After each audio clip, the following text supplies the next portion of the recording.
En la historia de los mercados financieros mundiales, ciertos eventos se destacan como advertencias monumentales sobre los peligros del apalancamiento excesivo y la especulación descontrolada. Dos crisis en particular, separadas por casi 3 décadas, revelan patrones inquietantemente similares de codicia, manipulación y colapso sistémico. La primera ocurrió en 1980, cuando los hermanos Hunt intentaron acaparar el mercado mundial de plata. La segunda llegó en 2008, cuando el sistema financiero global casi se derrumbó bajo el peso de sus propias apuestas imprudentes. Estos no son simplemente relatos de precios que subieron y bajaron. Son estudios documentados de cómo los mecanismos del capitalismo moderno pueden fallar catastróficamente cuando la codicia supera la prudencia. Son lecciones sobre el poder destructivo del apalancamiento financiero y sobre cómo las instituciones más grandes del mundo pueden caer en días. Y son recordatorios de que los mercados, por más sofisticados que parezcan, siguen siendo vulnerables a las debilidades humanas más antiguas. La crisis de la plata de 1980 comenzó no con un colapso, sino con una ambición. Nelson Bunker Hunt y William Herbert Hunt, herederos de una fortuna petrolera tejana, creían que la inflación galopante de los años 70 destruiría el dólar estadounidense. Su solución fue simple y audaz: comprar toda la plata del mundo. Entre 1973 y 1979, los hermanos Hunt acumularon más de 200 millones de onzas de plata física, aproximadamente la mitad del suministro mundial disponible fuera de las reservas gubernamentales. El precio de la plata en 1973 rondaba los $2 por onza. Para 1979 había alcanzado los $11. Los Hunt no compraban con efectivo solamente, sino que utilizaban contratos de futuros con apalancamiento masivo para controlar cantidades aún mayores. Cada contrato les permitía controlar 5.000 onzas de plata poniendo solo una fracción del valor total como margen. Este apalancamiento les dio un poder de mercado sin precedentes, pero también los expuso a un riesgo catastrófico. A medida que el precio subía, otros especuladores se unieron a la fiebre.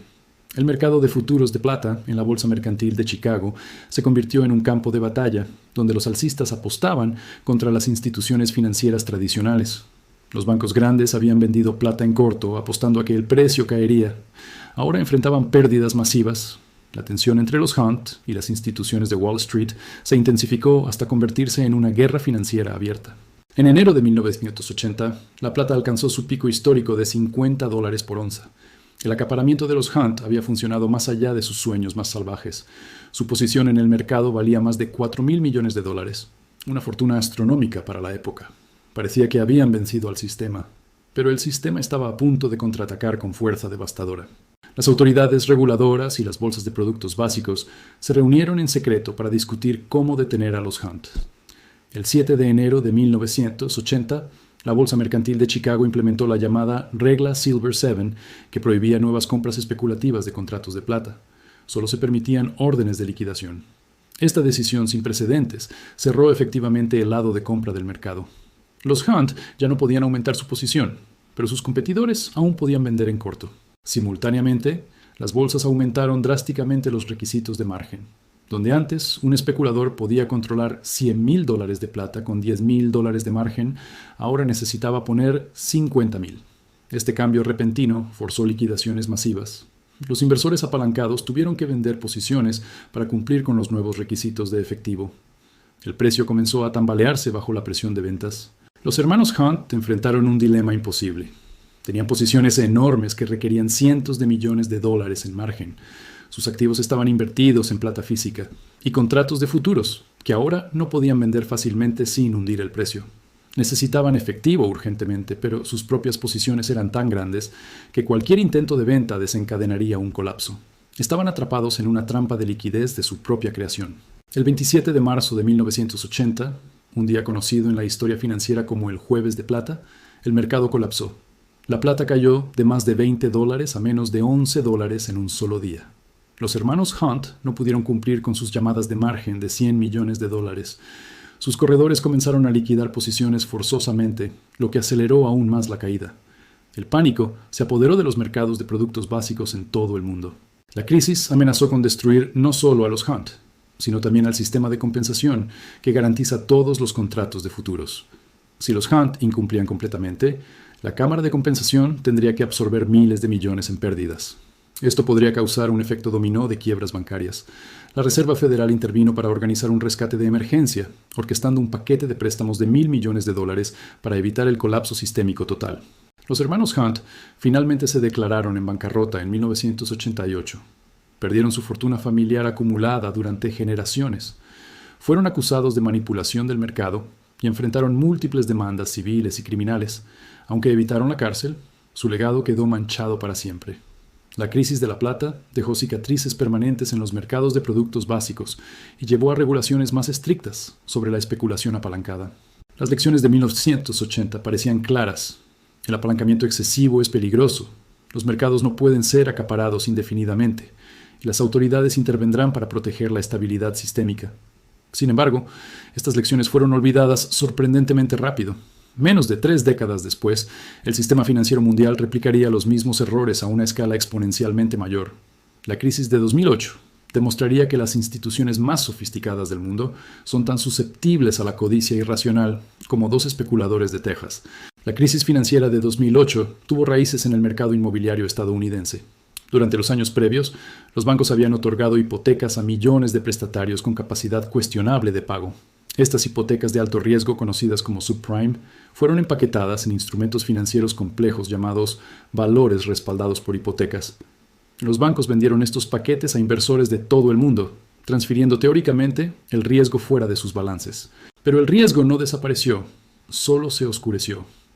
Los valores respaldados por hipotecas fueron reempaquetados en obligaciones de deuda colateralizadas. Estructuras tan complejas que incluso los matemáticos que las crearon luchaban por entender sus verdaderos riesgos. Las agencias calificadoras asignaron calificaciones Upper AA a instrumentos que contenían hipotecas basura. Los bancos de inversión utilizaron apalancamiento de 30-1 para amplificar sus apuestas en estos productos tóxicos. El sistema funcionó maravillosamente mientras los precios de las viviendas subían. Los propietarios refinanciaban constantemente, extrayendo efectivo de sus hogares para financiar el consumo. Los bancos generaban comisiones masivas originando y empaquetando hipotecas. Los inversores recibían rendimientos atractivos. Nadie preguntaba qué sucedería si los precios dejaran de subir. La pregunta parecía absurda, porque nunca habían caído a nivel nacional en la historia moderna estadounidense. En 2006, los precios de las viviendas alcanzaron su pico y comenzaron a estancarse. Para 2007, estaban cayendo. Los propietarios con hipotecas de tasa ajustable vieron sus pagos mensuales dispararse cuando las tasas de interés se reajustaron al alza. Los incumplimientos comenzaron a aumentar. Los valores respaldados por hipotecas empezaron a perder valor rápidamente. Los inversores que habían comprado estos instrumentos con dinero prestado enfrentaron llamadas de margen devastadoras, exactamente como los hermanos Hunt 27 años antes. Bear Stearns, el quinto banco de inversión más grande de Estados Unidos, colapsó en marzo de 2008. 2 de sus fondos de cobertura especializados en valores respaldados por hipotecas habían implosionado el año anterior. El banco no pudo obtener financiamiento a corto plazo porque otros bancos dejaron de confiar en él. En un fin de semana frenético, la Reserva Federal organizó la venta forzada de Bear Stearns a JP Morgan Chase por $2 por acción, una fracción de su valor previo. El colapso de Bear Stearns debería haber sido una advertencia final. En cambio, los líderes financieros y reguladores se convencieron de que habían contenido la crisis. Durante meses, funcionarios gubernamentales insistieron en que los problemas estaban limitados al sector subprime y no representaban un riesgo sistémico. Esta negación resultaría catastrófica. El verdadero terror aún no había comenzado. El 15 de septiembre de 2008, Lehman Brothers, el cuarto banco de inversión más grande del país, se declaró en bancarrota. Con $619.000 millones en deuda, fue la quiebra corporativa más grande en la historia estadounidense. A diferencia de Bear Stearns, el gobierno decidió no rescatar a Lehman, creyendo que el sistema podría absorber su colapso. Esta decisión casi destruyó el sistema financiero global en cuestión de días. La bancarrota de Lehman desencadenó un pánico absoluto en los mercados financieros mundiales. Los bancos dejaron de prestarse entre sí porque nadie sabía quién tenía exposición tóxica a los productos de Lehman. El mercado de papel comercial, donde las corporaciones obtienen préstamos a corto plazo para nómina y operaciones diarias, se congeló completamente. Las tasas de interés interbancarias se dispararon a niveles de crisis. El sistema de pagos global, la plomería invisible que permite que el comercio y las finanzas funcionen, estaba al borde del colapso total. Al día siguiente de la bancarrota de Lehman, el gobierno estadounidense se vio obligado a rescatar a AIG, la aseguradora más grande del país, con $85.000 millones. AIG había vendido seguros contra incumplimiento, llamados Credit Default Swaps, sobre billones de dólares de valores respaldados por hipotecas. Cuando esos valores colapsaron, AIG debía más dinero del que jamás podría pagar. Su bancarrota habría arrastrado a docenas de bancos grandes que dependían de sus garantías. Durante las siguientes semanas, el gobierno estadounidense implementó intervenciones sin precedentes para evitar un colapso económico completo. El Tesoro creó el programa de alivio de activos en problemas, que eventualmente inyectó $700.000 millones en el sistema financiero. La Reserva Federal redujo las tasas de interés a casi cero y comenzó a comprar billones de dólares en bonos y valores respaldados por hipotecas. Los gobiernos de todo el mundo lanzaron sus propios rescates masivos. La crisis de 2008 destruyó más de 8 millones de empleos estadounidenses. 16 billones de dólares en riqueza de los hogares desaparecieron. Millones de familias perdieron sus hogares por ejecuciones hipotecarias. La recesión que siguió fue la más profunda desde la Gran Depresión. Los efectos se sintieron globalmente, con Europa experimentando su propia crisis de deuda soberana y economías emergentes sufriendo colapsos brutales de exportaciones y financiamiento. Las similitudes entre la crisis de la plata de 1980 y el colapso de 2008 son sorprendentes. Ambas involucraron apalancamiento masivo que funcionó magníficamente hasta que dejó de hacerlo. Ambas vieron a participantes sofisticados construir posiciones tan grandes que no podían deshacer sin destruir el mercado. Ambas terminaron con intervenciones gubernamentales de emergencia para prevenir colapsos sistémicos. Ambas demostraron que los mercados financieros pueden congelarse instantáneamente cuando desaparece la confianza. Pero hay diferencias cruciales en escala y consecuencia. Los hermanos Hunt eran especuladores individuales apostando su propia fortuna. Los bancos de 2008 eran instituciones sistémicamente importantes manejando el dinero de millones de depositantes e inversores. La crisis de la plata afectó principalmente a los mercados de productos básicos. La crisis de 2008 casi destruyó el sistema financiero global completo. Los Hunt perdieron su dinero. En 2008, contribuyentes ordinarios absorbieron billones en pérdidas bancarias. La respuesta regulatoria también difirió dramáticamente.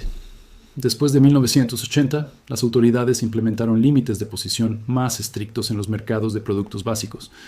Después de 2008, se aprobó la Ley Dodd-Frank, la revisión regulatoria financiera más completa desde la Gran Depresión. Los bancos enfrentaron requisitos de capital más altos, pruebas de estrés regulares y restricciones en el comercio por cuenta propia. Las reglas pretendían hacer que el sistema fuera más resiliente. Sin embargo, críticos argumentan que las reformas fueron insuficientes. Los bancos más grandes de 2008 son ahora aún más grandes después de absorber competidores en quiebra. El problema de demasiado grande para quebrar se ha intensificado en lugar de resolverse. Los mercados financieros siguen dependiendo de apalancamiento significativo. Las estructuras complejas que oscurecieron el riesgo en 2008 han evolucionado pero no desaparecido. El sistema es quizás más seguro, pero está lejos de ser inmune. Ambas crisis revelan una verdad incómoda sobre los mercados financieros modernos. Son sistemas profundamente interconectados, donde el fracaso de un participante puede propagarse instantáneamente a través de cadenas de contrapartes. El apalancamiento amplifica tanto las ganancias como las pérdidas, creando fragilidad oculta. La complejidad puede ocultar riesgos hasta que sea demasiado tarde. Y cuando llega una crisis, los gobiernos enfrentan opciones imposibles entre rescates costosos y colapsos catastróficos. La historia de los hermanos Hunt y la crisis de 2008 también ilustran el papel crítico de las autoridades reguladoras y los bancos centrales. En ambos casos, las instituciones oficiales intervinieron con cambios de reglas de emergencia e inyecciones de liquidez. Estas intervenciones evitaron colapsos totales, pero crearon riesgo moral. La percepción de que los especuladores grandes serán rescatados, incentivando más comportamiento imprudente. Este dilema permanece sin resolver. Mirar hacia atrás a estas crisis no es simplemente un ejercicio académico. Es esencial para comprender los riesgos presentes en los mercados actuales. Los mismos ingredientes que produjeron 1980 y 2008 todavía existen. Apalancamiento abundante, interconexión compleja, instrumentos opacos y confianza excesiva en modelos matemáticos. Las formas específicas evolucionan, pero los principios fundamentales de inestabilidad financiera permanecen constantes. La siguiente crisis puede no parecerse exactamente a las anteriores, pero probablemente compartirá su ADN básico. La lección más profunda de estas crisis es quizás sobre la naturaleza humana misma. Los mercados financieros son, en última instancia, creaciones humanas, impulsados por psicología humana. Durante periodos de prosperidad, las personas se vuelven confiadas, complacientes y dispuestas a asumir riesgos crecientes. La memoria de crisis pasadas se desvanece. Las advertencias se descartan como pesimismo exagerado. La codicia y el miedo a perderse oportunidades superan la prudencia. Este ciclo ha ocurrido repetidamente a lo largo de siglos de historia financiera.